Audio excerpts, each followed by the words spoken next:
Hello viewers, thank you for clicking on this video. In our previous video we have discussed on how to know the dimensions on our the basic dimensions, how to get all these measurements. Today we are going to learn how to use the measurement on our insole.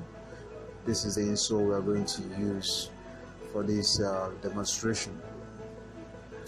So let's learn how to use these insoles depending on various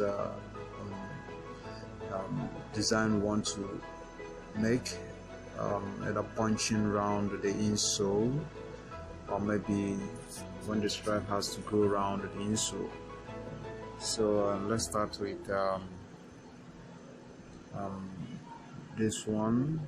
When you are making something that has to go around the toe, you measure from here, you tick, then after you might have ticked the point, you use your tape to measure where the stripe will fit in. That's 1.4 inch from here to there. 1.4 inch. Then you measure and tick, and then you bring the stripe, assuming this is the stripe we're going to use, you place it on that dot, then you tick again.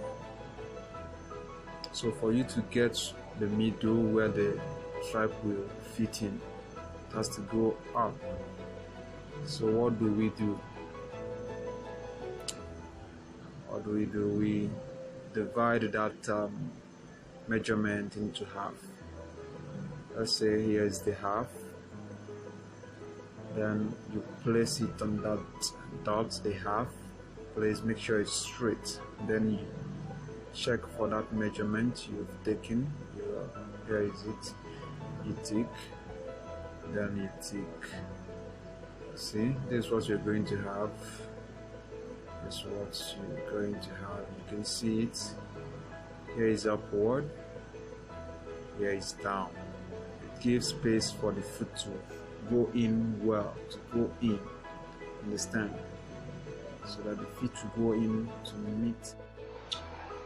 Then, when you are making use of the back stripe, that's its measurement. When you have to punch around the insole, understand, you make use of this one. When the stripe has to go around the insole, when it has to go around, that's when you make use of the measurement on the last, this one. So but when you have to punch around the insole,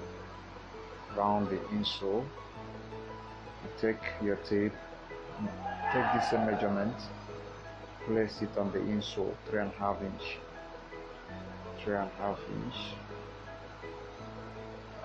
then you place your tape, make sure it is straight, you tick both sides. Then, assuming that this is also the stripe we're going to use with this width, stripe that has this width, place it on the dot, the two dots. On the two dots, you can see the dots. Make sure it is straight. Then you take the measurement again of the stripe. That's where the stripe will fit in. You see it? This is where you punch. You punch here and here. That's where the stripe goes in the cut and then goes in.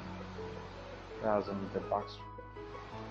Then the next one is when you are making this pattern, the flip-flop pattern.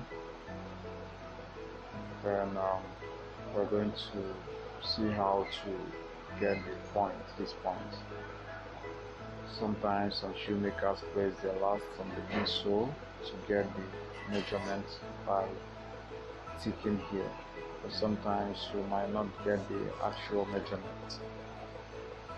So this is what we are going to do, you place the last on the insole, then make sure it is placed well, then you tick, you're going to tick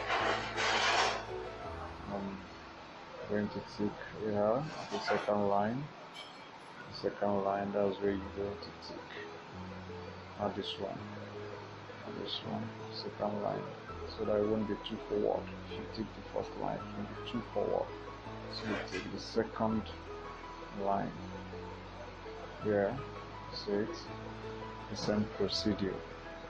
Take your tape and measure 1.4 inch.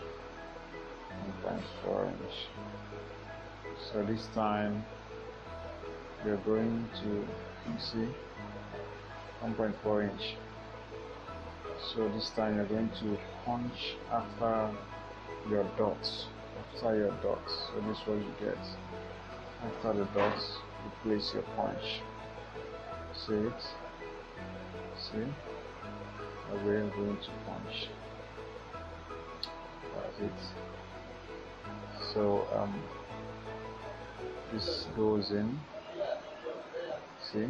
Goes in. That's how. Another pattern that we have to look into is crossing pattern. The crossing pattern, which has to go this way. So this is where it starts from. The stripe has to start from here, from this side. This point. See, place it this way. Irrespective of the insole you're using, whether the one you have to punch around or the one that has to go around the insole, is where the stripe has to start from. Here's this way. Then the second one has to start from here, the second line, you see it here, starts for you to get a nice fitting. See it. This is how it has to go from the front side. So what changes is the front part of this measurement. The front varies depending on the pattern you're making. Understand? These points, the measurements, they varies depending on the pattern, but the back stripe remains constant. This one, it is constant. The front is what changes depending on the pattern you're making. So that is that. Thank you for viewing.